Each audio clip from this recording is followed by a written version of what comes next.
할렐루야, 반갑습니다. 서로 인사 나누시기 바랍니다. 올 한 해의 은혜 충만, 감사 충만, 기쁨 충만 받기를 원합니다. 할렐루야. 우리 모두의 이런 기대 속에서 다시 한번 출발해 봅시다. 사랑하는 집사님, 권사님, 그리고 여기 모인 성도 여러분, 우리는 새해를 맞이한 지 벌써 두 번째 주를 지나고 있습니다. 새해 첫 주에 품었던 다짐과 기대는 여전히 마음에 남아 있습니까? 아니면 바쁜 일상 속에서 조금씩 희미해지고 있지는 않습니까? 새해는 늘 새로운 시작이라는 말이 함께 옵니다. 그러나 진정 중요한 것은 어떻게 시작하느냐가 아니라 무엇을 따라 걸어가느냐입니다. 오늘 시편 기자는 분명하게 고백합니다. 주의 말씀은 내 발의 등이에요, 내 길의 빛이다. 여러분, 연필을 알고 있습니까? 연필은 글을 쓰다 틀리면 지우개로 지우고 다시 쓸 수 있습니다. 종이에 남은 흔적이 있을지라고 끝났다고 버리지 않습니다. 이것이 연필의 특성입니다.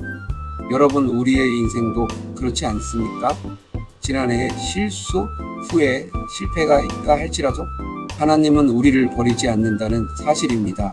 우리는 연필을 보면 하나님은 우리를 버리지 않으시고 다시 쓰시는 분이다라는 사실을 기억해야 합니다. 여러분, 연필이 있으면 노트가 생각나지 않습니까?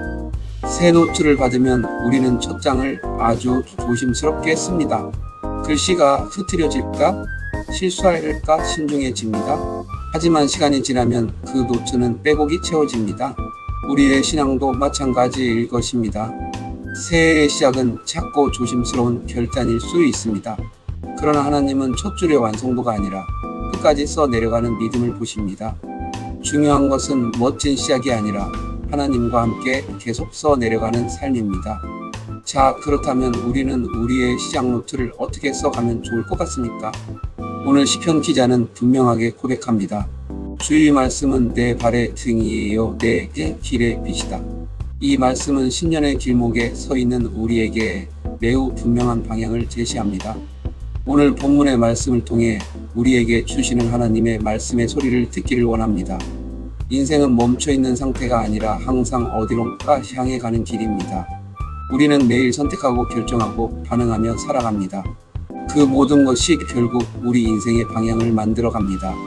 운전을 하다 길을 잘못 들면 내비게이션은 이렇게 말합니다. 경로를 재탐색합니다. 이 말은 정죄가 없습니다. 왜 틀렸냐가 아니라 다시 갈 길을 보여주겠다는 메시지입니다. 하나님도 우리 인생에 이렇게 말씀하십니다. 괜찮다. 다시 시작하자. 그러나 문제는 이 길이 늘 밝지만은 않다는 것입니다. 앞이 보이지 않을 때, 어떤 선택이 옳은지 알 수 없을 때 열심히 가고 있지만 방향이 맞는지 확신이 없을 때, 그때 우리에게 필요한 것은 더 빠른 걸음이 아니라 빛입니다. 그러면 어떤 것이 우리의 걸음의 빛입니까? 어떤 것이 우리의 길의 내비게이션입니까? 오늘 성경의 말씀은 성경 말씀이 우리 가는 길의 빛이다라고 말씀합니다. 자, 그렇다면 이 말씀을 더 구체적으로 우리에게 무엇을 말씀하려는 것일까요? 시편 기자는 말씀을 두 가지로 표현합니다. 첫째는 내 발의 등이 된다는 것입니다. 이 말씀은 무엇을 말하려는 것일까요? 등은 바로 지금 한 걸음을 비추는 빛입니다. 여러분은 어두운 밤길을 걸어보신 적이 있습니까? 제가 자란 곳은 아주 시골입니다. 지금 우리가 살고 있는 지역도 시골입니다. 지금의 시골과 과거의 시골은 많이 달랐습니다. 지금의 시골도 가로등이 환하게 비춰지고 있습니다. 그러나 예전의 시골은 정말 깜깜하고 적막한 시골길이었습니다. 이 깜깜한 길을 가게 했던 중요한 것이 있었습니다. 그것이 무엇인지 아십니까? 바로 등이었습니다. 호롱불, 전등불, 손전등으로 옮겨지면서 어둠을 밝히는 도구였습니다. 손전등은 길 전체를 비추어주지 않습니다. 딱 내 발 앞 다음 한 걸음만 보이게 합니다. 그러나 그 빛을 믿고 한 걸음을 내디딜 때 다음 걸음이 또 비춰지고, 그렇게 우리는 목적지에 도착합니다. 하나님은 인생의 지도를 주시기보다 말씀이라는 등을 주십니다. 옛날의 등불은 어떻습니까? 들고 걷지 않으면 소용이 없는 빛이었습니다.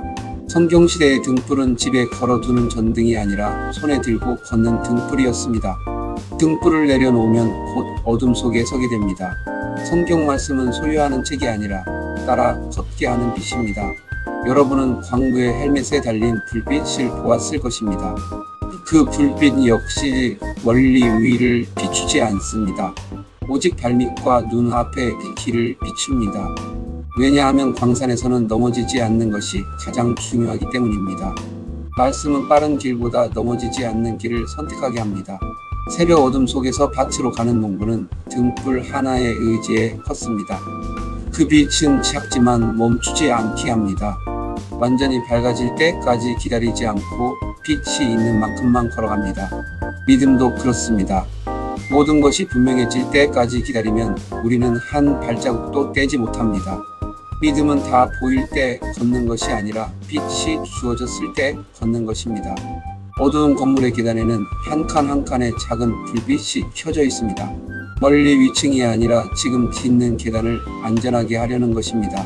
말씀도 인생 전체를 한 번에 해결하지 않지만 오늘 선택을 안전하게 합니다. 오늘 용서해야 할 사람은 누구인지, 오늘 멈춰야 할 말과 행동은 무엇인지, 오늘 붙들어야 할 믿음은 무엇인지, 말씀은 오늘의 발걸음을 비춰줍니다. 오늘 말씀의 두 번째는 요지는 내 길의 빛이라는 말씀입니다. 빛은 인생 전체의 방향을 보여줍니다. 세상의 기준은 성공, 물질, 인정할 수 있지만 말씀은 우리에게 하나님의 나라, 거룩, 사랑이라는 방향을 제시합니다. 새해를 계획할 때는 우리는 종종 무엇을 이룰까를 묻습니다. 그러나 말씀은 먼저 묻습니다. 어떤 사람이 될 것인가? 바다 위의 배는 파도와 바람에 흔들립니다. 그러나 항구 근처에 서 있는 등대는 배가 가야 할 방향을 분명히 보여줍니다. 등대는 파도를 멈추게 하지는 않지만 방향을 잃지 않게 합니다. 하나님의 말씀도 그렇습니다. 문제를 없애주기보다 어디를 향해 가야 하는지를 분명히 하십니다. 말씀은 인생의 파도를 없애는 빛이 아니라 길을 잃지 않게 하는 빛입니다. 지도에서 가장 중요한 것은 무엇인지 아십니까? 지도에서 가장 중요한 것은 모든 길이 아니라 목적지 방향입니다. 내가 지금 어디에 있고 어디로 가야 하는지를 알 때 비로소 길이 의미를 갖습니다. 말씀은 우리 인생의 지도를 펼쳐 이렇게 말씀하십니다. 이 길은 생명의 길이다. 저 길은 멸망의 길이다. 말씀은 선택지를 늘려주는 것이 아니라 올바른 방향을 분명히 해줍니다. 여러분은 나침판을 알고 있을 것입니다. 나침판이 언제 쓰이는지 아십니까? 옛날 항해자들은 나침반이 없을 때 하늘의 북극성을 보고 방향을 잡았습니다. 별들은 움직이지만 북극성은 거의 변하지 않습니다. 세상의 기준은 계속 바뀌지만 하나님의 말씀은 변하지 않습니다. 말씀은 시대를 따라 움직이는 빛이 아니라 세대를 넘어 방향을 잡아주는 빛입니다. 고속도로에서 아무리 빠르게 달려도 방향이 틀리면 목적지에 도착할 수 없습니다. 그래서 길 곳곳에 이정표가 세워져 있습니다. 신앙도 마찬가지입니다. 열심히 사는 것보다 중요한 것은 어디를 향해 살고 있는가입니다. 말씀은 더 빨리 가라고 재촉하지 않고 올바른 방향으로 가려고 안내합니다. 새벽이 되면 처음에는 바람만 희미하게 보입니다. 그러나 해가 떠오를수록 길 전체의 윤관이 드러납니다.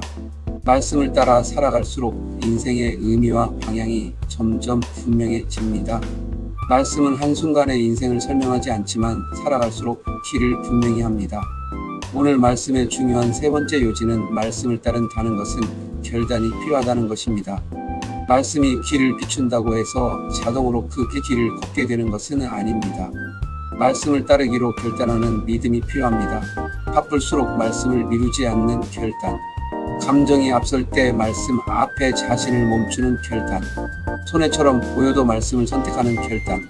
여러분 신호등을 알고 있지요? 신호등은 무슨 말을 하고 있습니까? 알지만 멈추는 결단이 필요하다는 것을 말하고 있습니다. 운전자는 모든 신호등의 의미를 알고 있습니다. 빨간불에 서야 한다는 것도 노란불에 조심해야 한다는 것도 압니다. 그러나 아는 것과 지키는 것은 다릅니다. 늦었다는 이유로 괜찮을 것 같다는 이유로 신호를 무시하면 사고가 납니다. 말씀도 마찬가지입니다. 말씀을 아는 것은 지식이지만 말씀 앞에 멈추는 것은 결단입니다. 말씀은 이해하는 대상이 아니라 순종으로 선택해야 하는 기준입니다. 의사는 정확한 처방을 내려줍니다. 무엇을 먹어야 하고 무엇을 줄여야 하는지 분명히 알려줍니다. 그러나 그 처방을 따르기고 결단하지 않으면 아무 일도 일어나지 않습니다. 하나님의 말씀도 그렇습니다. 말씀은 언제나 옳지만 그 말씀이 능력이 되려면 결단이라는 순종이 필요합니다. 말씀의 능력은 결단 위에 세워집니다. 배의 키는 크지 않습니다. 그러나 그 작은 키가 배 전체의 방향을 바꿉니다. 야곱 보서가 말하듯 작은 순종, 작은 결단 하나가 인생의 방향을 바꿉니다. 말씀 앞에서의 작은 결단이 인생의 큰 방향을 결정합니다. 비가 올 것이라는 예보를 들어도 우산을 가지고 나갈지 말지는 선택입니다. 말씀을 듣는 것까지는 쉽습니다. 그러나 그 말씀을 들고 삶의 현장으로 나가는 것은 결단입니다. 말씀은 예배당에 두는 것이 아니라 삶으로 들고 나가야 합니다. 의자가 튼튼해 보인다고 말하는 것과 그 의자에 실제로 앉는 것은 다릅니다. 앉는 순간 우리는 그 의자를 신뢰하기로 결단한 것입니다. 말씀을 따른다는 것도 마찬가지입니다. 믿습니다라고 말하는 것이 아니라 그 말씀 위에 삶을 맡기는 것입니다. 순종은 말씀이 만다고 고백하는 것이 아니라 그 말씀 위에 인생을 올려놓는 것입니다. 신앙은 감정이 아니라 방향의 문제입니다.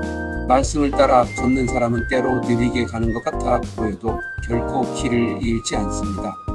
결론입니다. 사랑하는 성도 여러분, 1월 둘째 주를 살아가는 오늘 다시 한번 이런 질문들을 해보시기 바랍니다. 마이너스 하는 말씀을 알고 있는 사람입니까? 따르고 있는 사람입니까? 마이너스 지금까지 신앙생활에서 가장 많이 했던 말은 주님 알겠네입니까? 주님 순종하겠습니까? 입니까? 마이너스 이 선택이 손해처럼 보일지라도 나는 말씀을 택하겠습니까? 마이너스 사람의 시선과 하나님의 말씀 중 오늘 나는 무엇을 더 중요하게 여기고 있습니까? 마이너스 순종하지 못하는 이유는 상황입니까? 아니면 결단의 부족입니까? 마이너스 이 한 해를 환경에 반응하며 살겠습니까? 말씀에 반응하면 살겠습니까? 마이너스 2026년이 끝날 때 많이 알게 된 해로 기억되기를 원하십니까? 말씀을 따라 살았던 해로 기억되기를 원하십니까? 올해도 말씀을 듣는 데서 멈추겠습니까? 따르는 자리로 나아가겠습니까? 환경이나 기분, 세상의 소리가 아니라 주의 말씀을 내 발의 등으로 내 길의 빛으로 삼는 한 해가 되기를 소망합니다. 올해 우리의 고백이 이것이 되기를 바랍니다. 주님, 제 앞길이 보이지 않을 때도 주의 말씀을 따라 한 걸음씩 걷게 하소서. 우리 잠시 말씀을 생각하면서 기도합시다. 주님, 새해를 허락하신 은혜에 감사합니다. 앞에 보이지 않는 순간에도 주의 말씀이 우리의 길을 비추는 빛이 되게 하시고 말씀을 듣는 데서 그치지 않고 순종으로 살아내는 한 해가 되게 하옵소서. 예수님의 이름으로 기도드립니다. 아멘.